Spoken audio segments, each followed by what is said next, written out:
Okay friends, to get started on our switch, we're going to come right along this area with a plastic trim tool. Go along the front, we're going to be able to pop this up, slide it forward, and lift it up and out. Now we have a nice clear view of our window switch from the back side.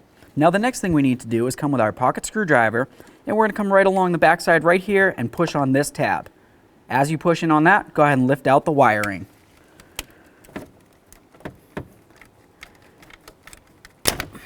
There we are. Inspect your wiring, make sure you don't see any funny colors. Assuming it looks good, we'll set it aside and move along. Now for the next wiring harness, continuing with our flathead screwdriver, I'm going to come right in between the gray area and the switch itself, and then continue by prying and applying a little bit of force as I draw the wiring up. Now with the wiring off, let's use our little screwdriver and get in between this plastic area and the switch itself. Just carefully separate the two, and then I'm going to push on these buttons and try to separate the switch from this assembly right here.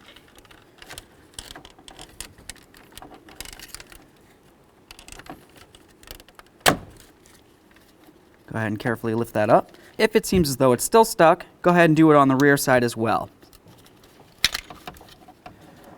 There it is, friends. Now it's time to install our brand new switch. Let's go ahead and carefully line it up. I'm going to set in the back side here. Just carefully push that down, and then we'll rotate to the forward side and carefully push that in as well. I heard a nice click. I'm going to go ahead and give the buttons each a push just to make sure that everything's situated the way it should. Now the next thing we want to do is connect in our wiring harnesses here. We've got our long flat one. Go ahead and line it up, press it in, listen for a click.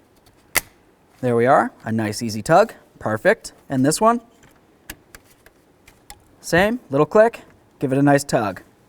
Now we're going to put this back into the door panel. You've got this area right along here. That needs to slide underneath here, and then we'll push down on the forward side and lock that in.